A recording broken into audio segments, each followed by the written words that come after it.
کہ کسی نے کائنات کو بنایا اور بنانے والا کون ہے؟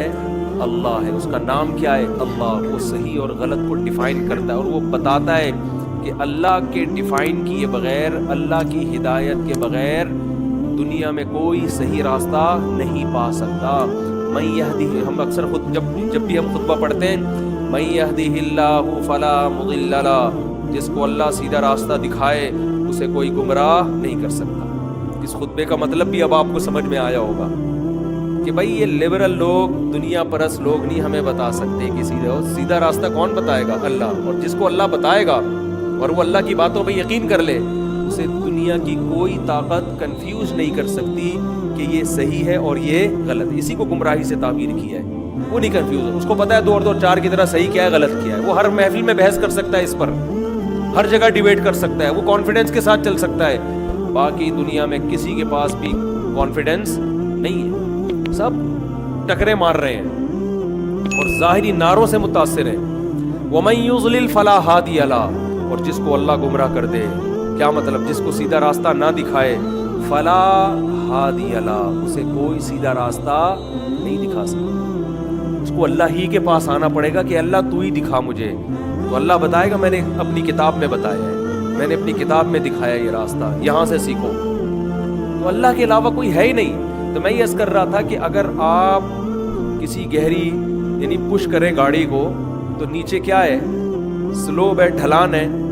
تو آپ الفاظ بڑے ٹائم پہ استعمال کرو، مجھے اس میں اردو میں لفظ نہیں آ رہا تھا، ڈھلان کا لفظ. تو نیچے ڈھلان ہے تو وہ ڈھلان پہ آپ آٹومیٹیکلی چلتا چلا جائے. تو جو یہ مان لے گا نا کہ اس کائنات کو کسی نے بنایا ہے تو وہ اللہ کے علاوہ کوئی ہے ہی نہیں. اگلا اسٹیپ آپ کا یہی ہوگا. اس کے علاوہ آپ کا اسٹیپ کتنا ہی کوئی دائیں بائیں لے جانا چاہے، لیکن آپ کی گاڑی اب اسی منزل کی طرف جائے گی. وہ اللہ کے علاوہ کوئی ہے ہی نہیں. اور اللہ اسلام کے علاوہ کسی اور مذہب کے ذریعے ہم سے بات کرتا ہی نہیں ہے. نہیں آئی بات؟ اللہ جو ہے نا، قرآن کے علاوہ کوئی اللہ کا کلام ہمارے پاس محفوظ ہے ہی نہیں، کیونکہ تورات اور انجیل وہ ان کے ماہرین معترف ہے کہ تحریف شدہ ہے. کچھ باتیں ہیں اس میں اللہ کی، کچھ کا پتہ ہی نہیں چلتا. اور تو مضمون سے بھی پتہ چل جاتا ہے نا کہ یہ اللہ کی باتیں ہو نہیں سکتی. اور جو تورات اور انجیل کے علاوہ آسمانی جو کتابیں ہیں ان کی نسبت اللہ کی طرف ہے ہی نہیں. وہ کتابوں کے مصنفین ہیں جن کو لوگ خود کہتے ہیں یہ فلاں نے لکھی، یہ فلاں نے لکھی. ان کی نسبت خدا کی طرف بولو نا. وہ مذہبی کتابیں تو ہیں لیکن ان کے مذہب کے ماننے والے اس کا دعویٰ نہیں کرتے کہ یہ کس کی تعلیمات ہیں؟ خدائی. تو اگر ہم ان کو کہہ دیں کہ خدا کا کلام ہے تو مدعی سست اور گواہ چست نہیں کر رہی. اور اس کا مضمون بھی ایسا ہے کہ جس سے پتہ چلتا ہے کہ خدائی کلام نہیں ہو سکتا. آپ پڑھ کے دیکھ لیں، آپ کو پتہ چل جائے گا یار یہ خدا کی باتیں، قرآن کی باتیں کتنی واضح ہیں. تو میں جلدی سے بات کو سمیٹ کے ختم کرتا ہوں. قرآن کا جو اصل ٹاپک ہے وہ کیا ہے؟ اس کائنات کو کوئی بنانے والا ہے اور اس کائنات کو بنانے والا ایک ہے، اس کا کوئی شریک نہیں ہے. شرک کو بھی ڈیفائن کیا کہ شرک کی ڈیفینیشن کیا ہے، اپنی طرف سے نہیں. آج بہت سے لوگ شرک کر رہے ہیں صبح شام، لیکن وہ کہتے ہیں ہم مشرک نہیں ہیں. تو اس میں بھی جیسے میں نے بتایا بہت سے لوگ برائی کر رہے ہیں لیکن اپنے آپ کو برا نہیں مانتے، کیونکہ برائی کی ڈیفینیشن ہی چینج کر دی انہوں نے. تو ایسے ہی بہت سے لوگ کہتے ہیں یا علی مدد، یا رسول اللہ مدد، یا غوث اعظم مدد. قبروں سے بھی مانگ رہے ہیں اور حضرت عیسیٰ کو اللہ کا بیٹا بھی کہہ دیا، نبی کو مشکل کشا، حاجت روا، ساری وہ شرکی عقیدے رکھ کے بھی کہتے ہیں ہم توحید پرست ہیں کیونکہ ہم ایک خدا کو ماننے والے ہیں. تو اللہ کہتے ہیں یہ اتنے تکلف کی ضرورت، بولو یہ توحید کے خامخواہ کے تکلف کی ضرورت نہیں. اس کی مثال ہے جیسے کوئی خاتون کہے اپنے میاں سے کہ میں ہی ہوں نا تمہارا میاں. ہاں جی، صرف میرے میاں کون ہیں؟ آپ. اچھا پھر اس کے ساتھ کیوں گھوم رہی تھی؟ بائک پہ بیٹھ کے اتنا چپک کے بیٹھی ہوئی تھی اس کے ساتھ، راتیں بھی اسی کے ساتھ گزارتی ہو. کبھی میں دیکھتا ہوں کہ اس کے ساتھ تم ہنس ہنس کے باتیں کر رہی ہو حالانکہ وہ تمہارا نامحرم ہے. کبھی اس کے ساتھ کہتی وہ تو ٹھیک ہے، میرے ان سے بھی تعلق ہے اور وہ ٹھیک ہے، یہ آپ کا بیٹا ہے، یہ فلاں کا ہے، یہ والا فلاں کی سے میں نے جو ہے نا اس کے ملاپ سے ہو گیا تھا اور یہ ہو گیا تھا. میاں میرے صرف تم ہی ہو.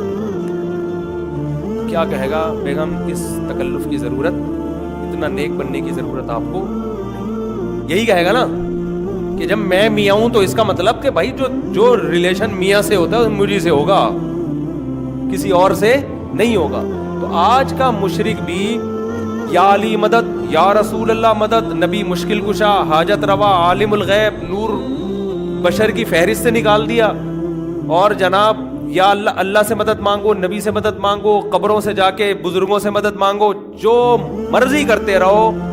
ایسا تگڑی توحید ہے کہ بی بی تمیزہ کا وضو بھی اتنا تگڑا نہیں تھا، یہ ٹوٹتا ہی نہیں ہے. بی بی تمیزہ کو نا مولوی صاحب نے کہا نماز پڑھا کرو، اس نے کہا کیسے، مجھے وضو نہیں آتا، اگر وضو آتا ہوتا تو میں پڑھتی. انہوں نے وضو کرا دیا، اس کو پورا اپنے سامنے لوٹے سے وضو کرایا.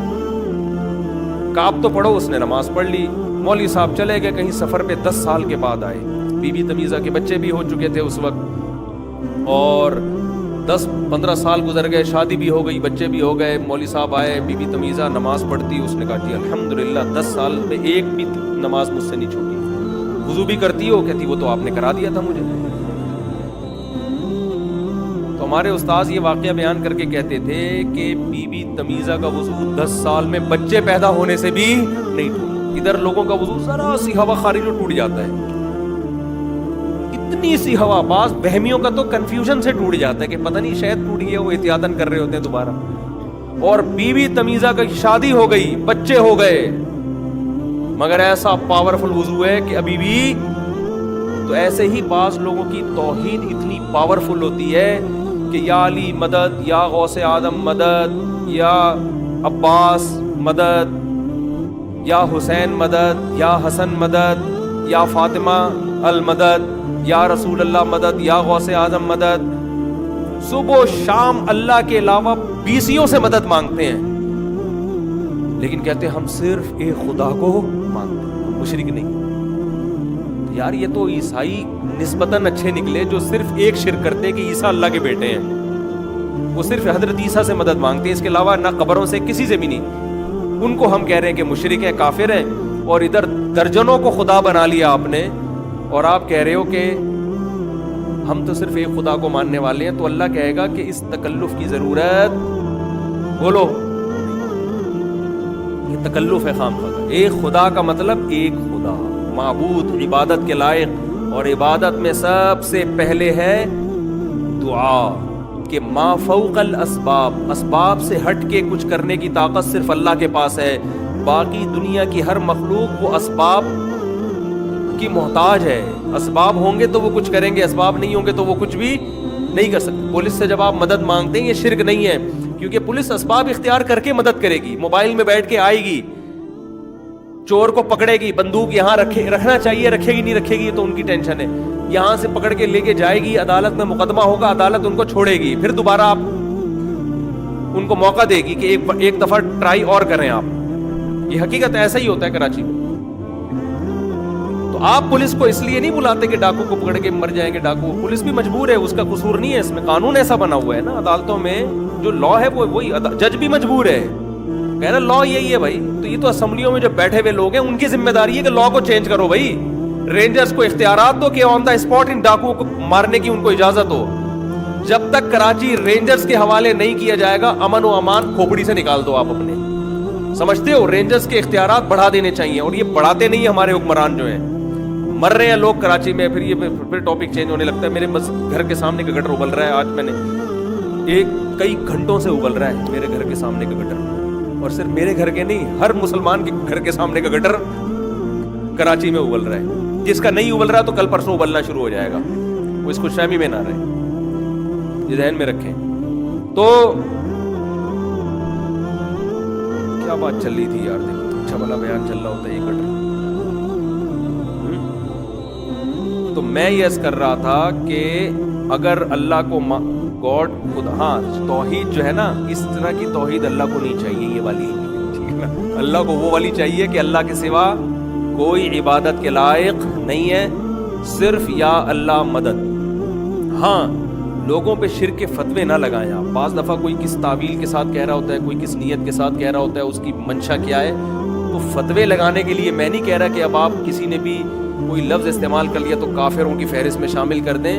کسی کو کافر قرار دینے کے لیے نا، اس میں شریعت کہتی ہے اس کی بات کی تعویل کرو آپ. جیسے کسی نے کسی کو کہہ دیا کہ فلاں مشکل کشا ہے تو فوراً کفر کا فتویٰ نہیں لگے گا، حالانکہ مشکل کشا کون ہے؟ صرف اللہ ہے. لیکن اگر کوئی کہہ رہا ہے کسی کو مشکل کشا تو اس سے اس کا مفہوم پوچھا جائے گا مشکل کشا کا مطلب کیا ہے. وہ کہے گا بھائی مشکل کشا کا مطلب یہ ہے کہ یہ لوگوں کی مشکلات حل کرتا ہے لیکن اسباب کے تحت حل کرتا ہے, لیکن چونکہ بہت زیادہ مشکلات حل کی ہے اس نے تو میں نے اس لیے اس کو مشکل کشا کہہ دیا, تو اس کی اس تعویل کو مانا جائے گا, اس کو کافر نہیں کہا جائے گا. ہاں اس کو یہ ضرور کہا جائے گا یار ایسا لفظ استعمال نہیں کرو جس کے مطلب آپ سے ہمیں پوچھنے پڑ رہے ہیں. آئی بات سمجھ؟ پھر مطلب کا مطلب, پھر مطلب کا مطلب. تو بعض لوگوں نے تو یوٹیوب پہ نا ایسی چیزیں نکال کے لوگوں کو کافر کہنا شروع کر دیا. تو کافر کہنے میں بہت احتیاط ہے بھائی, اس کا تو حتی الامکان صحیح مطلب تلاش کیا جائے گا. کوئی کہتا ہے نبی عالم الغیب تھے تو فوراً کافر نہیں کہا جائے گا, پوچھا جائے گا اس کا مطلب کیا ہے بھائی. وہ کہے گا اگر میرا مطلب یہ ہے کہ سارا علم نہیں تھا لیکن بہت سارا علم تھا میں نے اس لیے عالم الغیب کہا ہے, تو آپ اس کو کافر